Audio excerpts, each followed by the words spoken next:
औज़ुबिल्लाहिमिनश्शैतानिर्रजीम बिस्मिल्लाहिर्रहमानिर्रहीम। अल्लाह जल्ल शानहू दे नाम दे नाल अल्हम्दुलिल्लाहि रब्बिल आलमीन वल आक़िबतुल मुत्तकीन अस्सलातु वस्सलामु अला रसूलिहिल करीम। दोस्तों अस्सलाम वालेकुम। डॉक्टर नसीर कालों हाजिर CNP न्यूज़ तो। दोस्तों कल परसों एक ब्लॉग च मैं गल कर रहा सा कि पंजाब दी लीगी हुकूमत ने जो सुहेल अफरीदी नाल बुरा बर्ताव किया, बुरी तरह डीलिंग की, बुरी तरह सलूक किया और बुरे ही अंदाज विच मेहमानां दे नाल जो बदमज़गी पैदा हुई, उहदे उल्ट हुकूमत सिंध ने पीपल पार्टी की हुकूमत जिथे उन्होंने ये बिल्कुल बरक्स पहले दिन ते अजहार भी किया और पहले दिन उहदा लोगों को पता भी चलिया, लेकिन ओही रस्से, ओही बैड़े, ओही आदतां, ओही मुनाफकतां जो एक्चुअली कहते हैं कि सियासत जिहड़ी है कि इबादत आ, लेकिन अक्सर देखा गया कि सियासत जिहड़ी है वो मुनाफकत आ और यही मुनाफकत पीपल्स पार्टी की सिंध हुकूमत ने दोबारा दिखाई और अगले दिन ही वो छितरो छितरी, डांगो डांगी, police firing, police water cannon, उस तो बाद जनाब लाठी चार्ज, उस तो अलावा जनाब शैलिंग की तमाशा, सारे रस्ते बंद कर दिते। इनू कहते दुध भी देना और मेंगणियां पा पा के देना और इन्हां सियासतदानां दी इस रिश्ते विच शामिल आ कि इन्हां ने दुध देना भी पहलों तो देना ही नहीं। ये ऐसियां गाइयां या मईयां ने जिहड़ियां हर वेले दुध चढ़ाई रखदियां ने, यानी किसी नूं देना, अपने ढिड नहीं इन्हां दे भरदे। लेकिन जे देना भी आ ते विच मेंगणियां जरूर पा के देनियां। उसी तरह इस पीपल्स पार्टी की सिंध हुकूमत ने भी यही गंद घोलिया जो पंजाब हुकूमत ने घोलिया सी चंद दिन पहले। मैं जिस तरह पहले भी गुजारिश कर चुके हाँ कि वैसे तो देखा जाए कि सुहेल अफरीदी साहब नूं दूसरे सूबे च नहीं जाना चाहिए, अपने सूबे वाल तवज्जो देन, क्योंकि कल नूं ये जिन्ने झोला चुक लोग ने सारे ने कहना लो जी अपने मुल्क सूबे च कोई काम नहीं किया, लोगों के सूबे च आके बड़े रहे।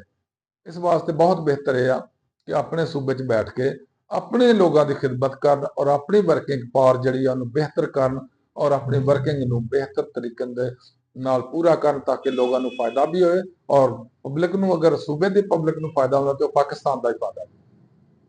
दूसरे नंबर पर इन्होंने सिंध हुकूमत ने ईवन बड़ी बड़ी जिस तरह साडी पंजाब हुकूमत करती है, मोटरवेज के उपर बैरल लगाते, किसी जगह ते जड़े हैं बड़े बड़े टैंक लगा छड़े, टैंकर खड़े करते या बड़े बड़े पता नहीं की तमाशे करते। ईवन एक दफा मैं सुन रहा था कि वो सड़क के अंदर बहुत बड़े खंदकां खोज छड़ियां। कैसे अजीब तमाशे ने। सियासत नूं सियासत दे नाल ही डील करना चाहिए, उन्होंने सियासत नूं खबासत नाल डील नहीं करना चाहिए, क्योंकि ये अच्छे नतीजे कभी भी नहीं होंगे। अज ये भुगत रहे ने, कल नूं ये भुगतणगे, इस तो बेहतर ही हुंदा कि अच्छे अंदाज चलिया जाए। दोस्तों दूसरा टॉपिक जिहड़ा अज है वह है कि जनरल असैंबली ने तो कुछ ना किया जिहड़ा वेनेजुएला के अंदर होया सी, लेकिन जिहड़ा है प्रेजिडेंट US जनाब ट्रंप साहब, उन्होंने कहा कि मैं क्यूबा नूं भी तुन देंगा, तो मैं फलाने नूं भी तुन देंगा, धमकाने नूं तुन देंगा। तो हुण उन्होंने जनाब फरमान आया वे कि ईरान दे विच एजिटेशन हो रही है, लोग एहतजाज कर रहे हैं, लेकिन उन्होंने होर मुल्कां च जिथे एहतजाज होंदे वो बिल्कुल नज़र नहीं आते, लेकिन उन्होंने सिर्फ एक ईरान के एहतजाज ही नज़र आ रहे हैं। क्यों? ईरान एक वाहद मैं देखा इस्लामी मुल्कां च एक ऐसा मुल्क आ जड़ा आकड़ के भी खड़ा, इतमाद ना भी खड़ा, यकीन ना भी खड़ा और अल्लाह ते ईमान ना भी खड़ा, और किसे गैर मुस्लिम, किसे बदमाश या किसे गुंडे दे कहने ते नहीं चल रहा और किसे दी तो डरदा नहीं है।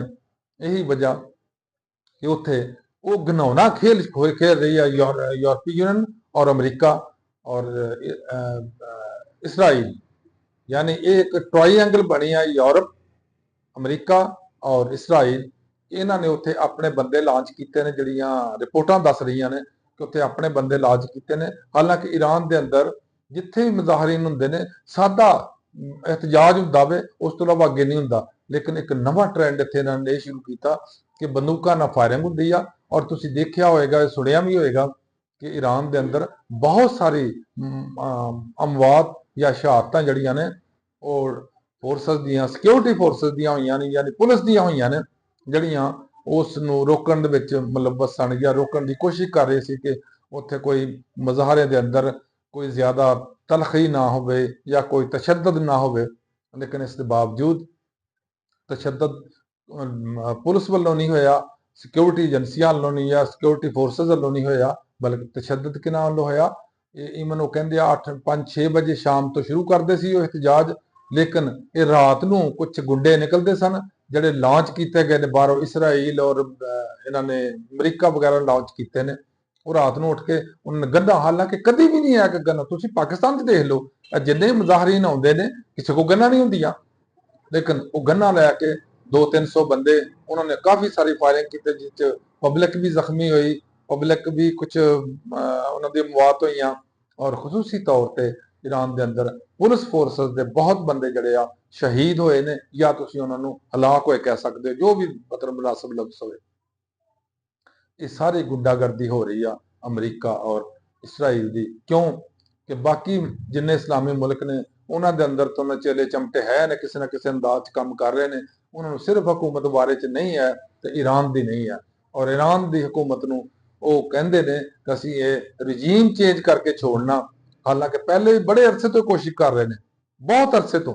ਜਦੋਂ ਦਾ ਇੱਥੇ ਰਜੀਮ ਆਇਆ ਸੀ ਉਦੋਂ ਦੀ ਇਹਨਾਂ ਦੀ ਕੋਸ਼ਿਸ਼ਾਂ ਜਾਰੀ ਸੀ ਕਿ ਇਸ ਤਰ੍ਹਾਂ ਇਹ ਚੇਂਜ ਕਰ ਦਿੱਤਾ ਜਾਏ, ਲੇਕਿਨ ਨਹੀਂ ਚੇਂਜ ਕਰ ਸਕੇ। ਹੁਣ ਵੀ ਮੇਰਾ ਖਿਆਲ ਹੈ ਕਿ ਅੱਲਾਹ ਦੇ ਫਜ਼ਲ ਕਰਮ ਨਾਲ ਨਹੀਂ ਕਰ ਸਕਣਗੇ, ਕਿਉਂਕਿ ਈਰਾਨੀ ਕੌਮ ਕਮ ਕਮ ਇਤਨਾ ਤਾਂ ਸਮਝਦੀ ਆ ਕਿ ਕਿਸੇ ਗੁੰਡੇ ਦੇ ਕਹਿਣ ਤੇ ਆਪਣਾ ਘਰ ਬਰਬਾਦ ਨਹੀਂ ਕਰਨਾ ਚਾਹੀਦਾ, ਕਿਸੇ ਬਦਮਾਸ਼ ਦੇ ਕਹਿਣ ਤੇ ਆਪਣੇ ਮੁਲਕ ਦੇ ਅੰਦਰ ਤਬਾਹੀ ਨਹੀਂ ਲਿਆਉਣੀ ਚਾਹੀਦੀ, ਔਰ ਉਹ ਨਹੀਂ ਲਿਆਉਣਗੇ। ਲੇਕਿਨ ਜਿਹੜਾ ਉੱਥੇ ਮੁਜ਼ਾਹਰੀਨ ਦਾ ਤਮਾਸ਼ਾ ਲੱਗਾ ਹੋਵੇ, ਜਾਂ ਜਿਹੜਾ ਮੁਜ਼ਾਹਰੀਨ ਦੇ ਉੱਤੇ ਜ਼ੁਲਮ ਤਸ਼ੱਦਦ ਕਰ ਰਹੇ ਨੇ ਚੰਦ ਗੁੰਡੇ, ਚੰਦ ਸ਼ਰਪ੍ਰਸਤ ਆ ਕੇ ਜਿਹੜੇ ਕਿ ਬਾਹਰੋਂ ਲਾਂਚ ਕੀਤੇ ਗਏ ਨੇ, ਉਹਨਾਂ ਦਾ ਅਗਰ ਹਕੂਮਤ ਨੇ ਤਦਾਰਕ ਨਾ ਕੀਤਾ, ਉਹਨਾਂ ਨੂੰ ਨਾ ਗ੍ਰਿਫਤਾਰ ਕੀਤਾ ਜਾਂ ਉਹਨਾਂ ਤੇ ਉੱਤੇ ਸਖਤੀ ਨਾ ਕੀਤੀ, ਤੇ ਇਹ ਤਸ਼ੱਦਦ ਵਧੇਗਾ ਵੀ ਔਰ ਮਜ਼ੀਦ ਖਰਾਬੀਆਂ ਪੈਦਾ ਕਰੇਗਾ। ਲਿਹਾਜ਼ਾ ਮੇਰੀ ਗੁਜ਼ਾਰਿਸ਼ ਹੈ ਈਰਾਨੀ ਹਕੂਮਤ ਅੱਗੇ ਕਿ ਕਮ ਸੇ ਕਮ ਅੱਛੇ ਤਰੀਕੇ ਨਾਲ ਇਹਨਾਂ ਨੂੰ ਡੀਲ ਕਰੋ, ਤਾਂ ਕਿ ਕੋਈ ਬਹਾਨਾ ਇਹਨਾਂ ਗੁੰਡਿਆਂ ਬਦਮਾਸ਼ਾਂ ਨੂੰ ਨਾ ਮਿਲੇ ਕਿ ਉਹ ਮੁਲਕ ਦੇ ਉੱਤੇ ਚੜ੍ਹਾਈ ਕਰ ਸਕਣ। ਦੂਸਰਾ ਹੱਲ ਹੈ ਜਿਹੜਾ ਇਹਨਾਂ ਨੇ ਸੋਚ ਰੱਖਿਆ ਅਮਰੀਕਾ ਨੇ, ਸ਼ਾਇਦ ਉਹੀ ਹੋਣਾ ਕਿ ਫਜ਼ਾਈ ਹਮਲਾ ਕਰਨਗੇ, ਕਿਉਂਕਿ ਇਹ ਫੌਜੀ ਹਮਲਾ ਡਾਇਰੈਕਟ ਨਹੀਂ ਕਰਨਗੇ, ਫੌਜ ਉਤਾਰਨਗੇ ਨਹੀਂ, ਬਲਕਿ ਸਿਰਫ ਫਜ਼ਾਈ ਹਮਲਾ ਕਰਕੇ ਲੋਕਾਂ ਦੀ, ਉਹਨਾਂ ਦੇ ਜਿਹੜੇ ਤਨਸੀਬਾਤ ਨੇ ਉਹਨੂੰ ਬਰਬਾਦ ਕਰਨਗੇ। ਲੋਕ ਜਿਹੜੇ ਅੱਗੇ ਇੰਨੇ ਚਿਰ ਦੀ ਪਾਬੰਦੀ ਭੁਗਤ ਰਹੇ ਨੇ ਵਿਚਾਰੇ, ਉਹ ਮਜ਼ੀਦ ਮਸਾਇਲ ਚਾਉਣਗੇ ਤਾਂ ਕਿ ਲੋਕ ਹੋਰ ਹਕੂਮਤ ਦੇ ਖਿਲਾਫ ਚੱਲਣ। ਲੇਕਿਨ ਮੈਂ ਨਹੀਂ ਸਮਝਦਾ ਕਿ ਉਹ ਲੋਕ ਇੰਨੇ ਲਾ ਇਲਮ ਹੋਣਗੇ ਕਿ ਇਹ ਸਭ ਕੁਝ ਅਮਰੀਕਾ ਔਰ ਇਸਰਾਈਲ ਦਾ ਏਜੰਡਾ ਵੇ ਜਿਹਦੇ ਉੱਤੇ ਇਹ ਕੁਝ ਲੋਕ ਕਰ ਰਹੇ ਨੇ। ਲਿਹਾਜ਼ਾ ਉਹ ਆਪਣਾ एहतियात भी कर रहे हैं, अपने मुल्क वास्ते भी, अपने मुल्क के लोगों वास्ते। अल्लाह हाफिज। अस्सलाम।